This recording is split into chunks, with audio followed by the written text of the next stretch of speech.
Hey there, I'm Eveline, 33, female, and I love this channel. Hopefully you find my submission interesting enough to post. Growing up, I was surrounded by finance bros and CEOs, the types who only speak stock market jargon and measure success in numbers. My old man even wanted me to take over one of his companies, but you see, that wasn't my jam, not even close. My brothers thought it was just such a shame. They believed I had the brains for it, and I suppose I did, but I just wasn't passionate about running some big conglomerate.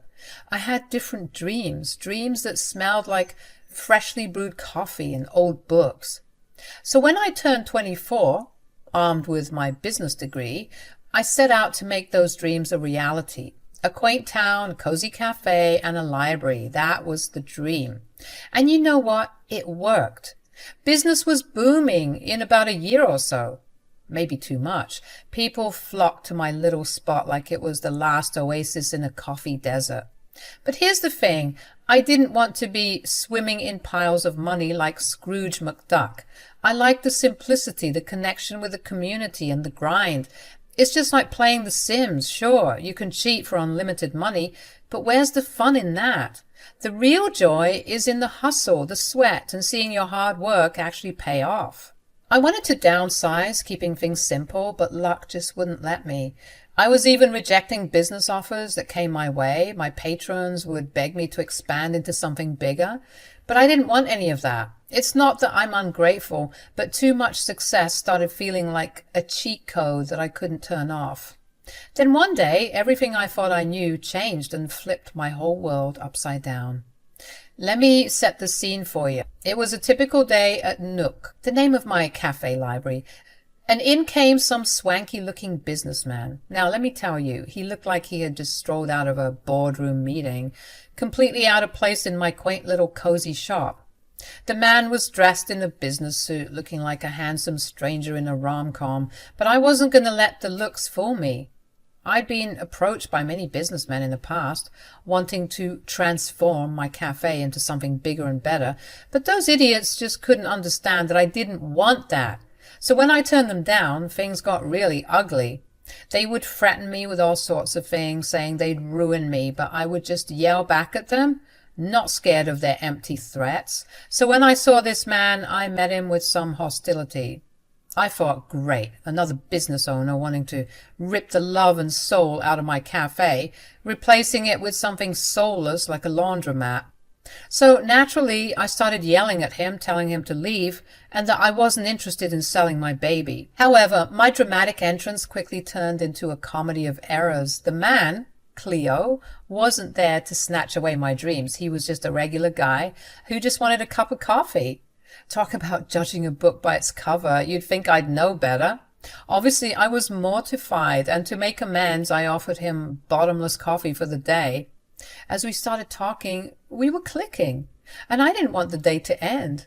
Even when I closed up shop, he stayed a while longer, and we were inside chatting away like we were old high school buddies catching up on life. It was effortless. The conversation flowed, and for the first time I felt a connection that I had never experienced before. Who would have thought that the man in the business suit would become the love of my life, turning my cozy cafe and library into the backdrop of our own little love story? Life really does have a funny way of surprising you when you least expect it. Well, as you might have already guessed, not too long after that we started hanging out more and more, and eventually we started dating. Cleo was my Italian stallion, and he was slowly becoming the love of my life. He had this irresistible charm, and that accent. Oh, don't even get me started. We clicked, and before I knew it, we were married. But here's the twist. Cleo's dad, Arnaldo, was not your regular Italian nonno. Arnaldo was a successful entrepreneur himself, and he had this vision for Cleo to join the family business. That meant bidding farewell to our cozy little town and heading to the bustling city. And you know me, I wasn't thrilled about it. I loved my little cafe and library, and the thought of leaving them behind felt like tearing down a part of me. Cleo, I appreciate the offer, but I can't just get up and leave my little haven here. This place is my dream, you know that. Eveline, I get it. Your cafe is amazing, cozy, full of character. But sometimes stepping out of your comfort zone can lead to even greater things. Greater things? I like my life to be simple. Simple is good, but there's a whole world out there waiting for you. Think about it. Expanding could mean more people experiencing the magic you've created here. But what if it loses its magic? What if it becomes just another soulless business? I've seen too many of those growing up, and it can feel so lonely. That's where your passion comes in, Eveline. You've poured your heart into this place, and that essence will stay with you no matter where it goes. Plus, you'd be reaching more people who need that cozy escape. I guess I never thought about it that way. Life is about growth. And I see so much potential in you and your cafe. Imagine the stories you could share with more people. I do love sharing stories. Exactly. Your cafe has its story, but what if it could be a part of a larger narrative? You've got something special, Eveline, and the world should know about it. You make it sound tempting, Cleo, but it's scary. The best things in life are usually, Eveline. You won't be alone in this. I'll be right there with you. But love makes you do crazy things, right? So I agreed. All right, Cleo, let's do it. Let's see where this journey takes us. That's the spirit. Who knows? The next chapter might be even more incredible than the first. I packed my bags, kissed my little town goodbye, and embraced the unknown adventure that awaited us in the city. And let me tell you, city life was a whirlwind. It brought challenges, new faces, and a taste of a lifestyle I didn't really miss, to be honest. But amidst the chaos, one thing remained clear: my love for Cleo and my dream of that quaint cafe and library in a town far, far away. Little did I know, life had more surprises in store for me. Like I said earlier, we moved to the hustling, bustling city life, the Big Apple to be precise, because Cleo and Arnaldo wanted to start a business. But this was more than just starting a business. This was Arnaldo's way of testing his son and seeing if he had what it took to mess with the big boys. Arnaldo was always a tough nut to crack, stern and unyielding in his expectations. Cleo always faced an uphill battle trying to step into the big shoes of his father. I'd see Cleo night after night poring over business plans, trying to be the man his father wanted him to be. You see, Cleo wasn't really the business-savvy type. You know how I said that I had a knack for this life? Like it just seemed that I was destined to be a billionaire businesswoman.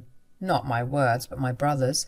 Yeah, whatever spark I got, Cleo had none of that. It was actually quite sad to see him try so hard for his father's approval, but always fall short. I would comfort him and reassure him that everything would be all right, but Cleo didn't want words. He wanted numbers. He wanted results. I couldn't just stand by and watch him struggle, so I stepped in, showed him the ropes of the trade. Business wasn't just about numbers, it was about passion, caring for the people you worked with and understanding the heartbeat of your community, and that's what really mattered.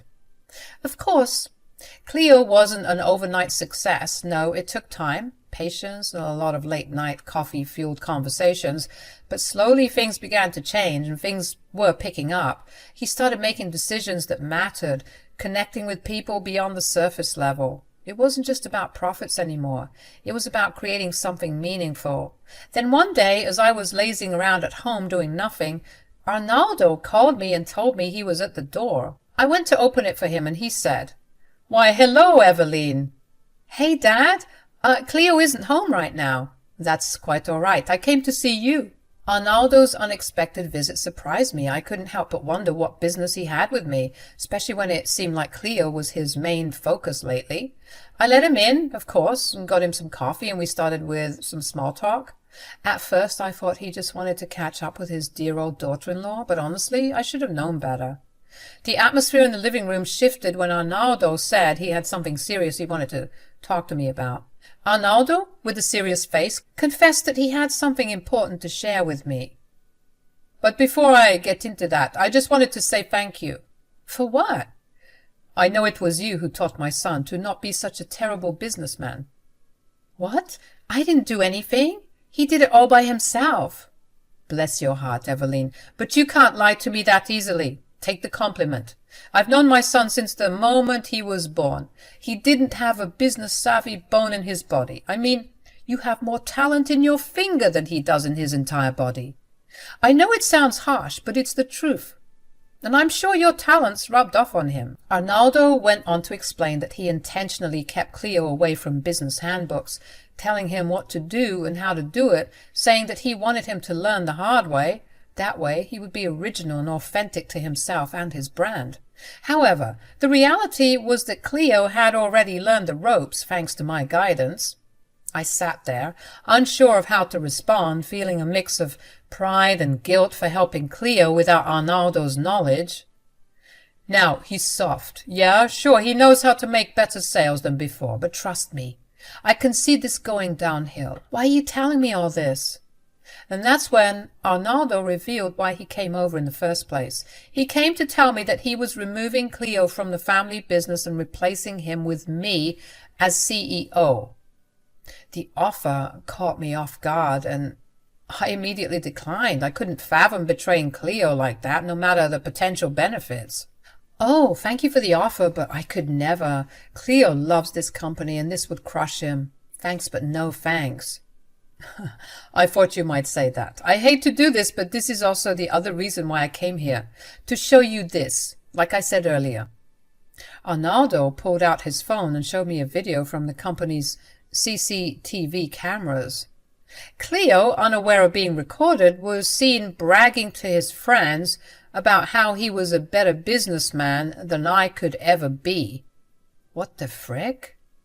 "Yeah, she's just at home, you know. I don't know why she hasn't tried to start a business like I told her. It's pathetic, really. She looks like an empty shell of herself. Maybe it's for the best. It's not like she could ever top me when it comes to playing this game. Did you see my pitch from last week? And the sales are going crazy. And that's all because of," points to himself, "this guy." They all started cackling like stupid frat bros, and I felt so embarrassed. How could he talk about me this way? Arnaldo, with a stern expression, explained that he wasn't blind to his son's faults. He had hoped Cleo would grow into the role, but the video proved otherwise. "He's just a baby, as you can see. And I don't want any babies running my company. That's why I want you to run it, because I'm going to be stepping down." "What? Arnaldo, that's insane. How could you leave? The company isn't even 5 years old." "Eveline, I have tons of business and even more shares in different companies. I don't need this family business anymore. But just because I don't need it anymore doesn't mean I want to see it fail." I can't believe he said all that." "I know this is a lot for you right now, but just think about it, okay? I thought this would be the perfect opportunity for you. Yes, the business is quite big, but I think it would be a nice challenge for you.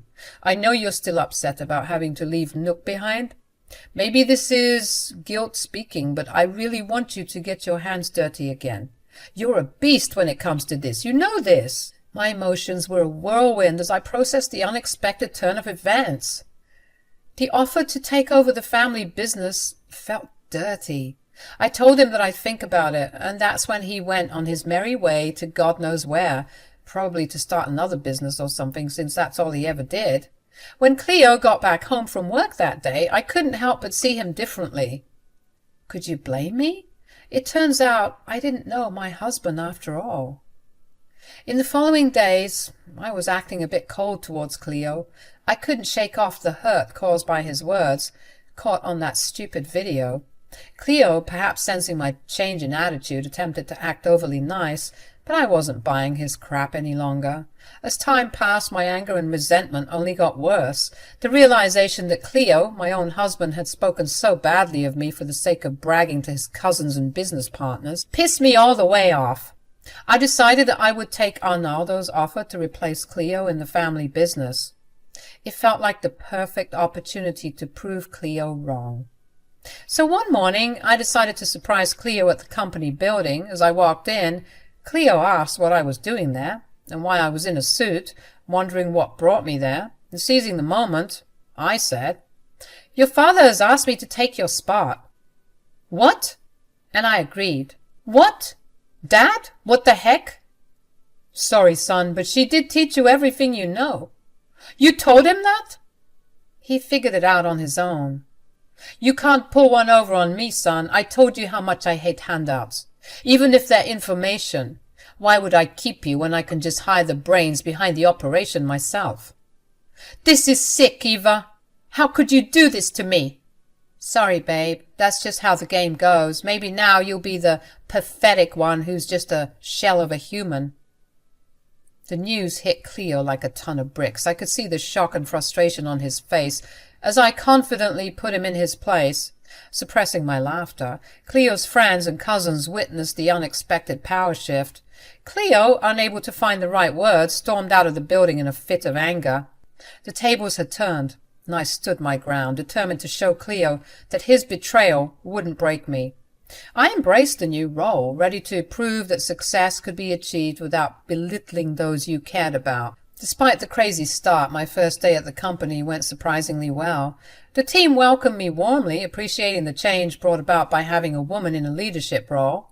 It felt empowering, and I relished the opportunity to prove my capabilities. When I got home that evening, I knew I was going to have to deal with Cleo, but what I wasn't expecting was a pile of ash scattered at the front door. A deep breath and cautious steps led me inside, where I confronted Cleo about it. His response, filled with fury, explained that my actions had ignited his anger. Babe, I know you're hurt. Eveline, you embarrass me in front of my family. How am I ever meant to show my face again? I don't know, Cleo, and I don't care. You should have thought about that before you were crapping on my good name. I helped you, and this is how you repay me? You needed a taste of your own medicine. Cleo started yelling, saying that no one had the right to embarrass him without consequences. You think you're so slick. You think you can get away with this? Well, think again. You'll never be the head of the company. You saw that pile of ash at the door? Well, that was all the documentation I had as CEO. Now you're gone, and there's nothing you can do about it. I'm not going to lie, that caught me off guard, but I wasn't about to let him know that. One thing my dad always hammered into my head, never let them see you sweat, and so I had to act quickly. Instead of panicking, I hatched a plan to manipulate the situation. With a confident smile, I told Cleo that he may have overlooked one crucial detail. I had a copy of a highly incriminating document. Which document? You know, the one that you don't want getting out, the one that can completely ruin your life. You think I didn't know it existed? But I saw it one day and decided to keep my mouth shut because you're my husband and I love you. But now? Well, now I'm not so sure. You're bluffing. You have nothing. Am I? Why don't I call your father and tell him everything I know? The expression on Cleo's face shifted from arrogance to panic as he realized that I was being serious. Mind you, I was actually bluffing, but his worried face told me everything I needed to know. He was hiding something damning, and I was about to get him to expose everything. Cleo's desperation became evident as he begged and pleaded for me not to reveal his secret. Bingo! I kept twisting the knife further and further, and this grown man looked like he was about to cry. How pathetic. The tables had turned, and he found himself at the mercy of the very person he had underestimated. Fed up with his lies and BS, I had no intention of saving him from the consequences of his actions at that point.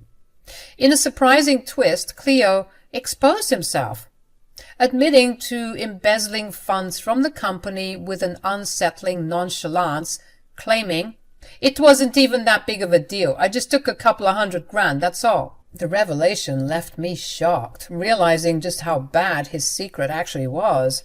When he saw my face, he knew that I didn't know anything, but now I certainly did, and he looked like he was about to lose his mind. Without wasting any time, I called Arnaldo, informing him of Cleo's actions, burning the documents and confessing to embezzlement. Arnaldo, obviously furious, told me that he was on his way. "What the hell? Why would you do that?" "He needed to know the truth, Cleo. You're a monster." Cleo, now panicking, unleashed his frustration on me, becoming aggressive as he tried to deflect blame. Unfazed by his intimidation tactics, I called him a coward, refusing to shy away under the weight of his drama and anger. Shortly after, Arnaldo arrived, and the atmosphere grew tense with heated Italian exchanges between father and son. I couldn't understand what was going on, but man, did I want to have some popcorn and watch the fight go down. They were all up in each other's faces, and I thought they'd start fighting in a minute. But then Arnaldo said something, and it seemed like the whole world stood still. Whatever Arnaldo said seemed to strike a nerve, causing Cleo to abruptly stop yelling and appear on the verge of tears for the 4th time that day. Arnaldo then switched to English and said, "Get out! You're not welcome here. You're no longer my son." Can you imagine being kicked out of your own home, losing your job, your wife and your family all in one day? It was tough to watch, I'm not going to lie. Part of me even felt bad for the man. But then I remembered all the crap he did, and I stopped feeling bad for him. Cleo's attempts at apologizing fell on deaf ears as Arnaldo remained firm, refusing to accept any words. Instead, he made it clear that Cleo would face the consequences of his actions, stating that he would take him to the police. As they left for the police station, the once lively home grew eerily quiet and empty. The weight of the situation finally settled in, and the gravity of Cleo's actions left such a horrible mark on the family. The following day, Arnaldo reached out to me through a text message revealing a heartbreaking internal struggle. Despite the betrayal, Arnaldo couldn't bring himself to turn his son over to the authorities. Instead, he told Cleo that he was disowned by the family, cutting ties and leaving Cleo to navigate the harsh realities of his choices on his own. Cleo found himself homeless, jobless, and disowned. The consequences of his lies just tainted every aspect of his life. I'm currently working on getting a divorce from the man. Having any associations with him would be bad for business, of course.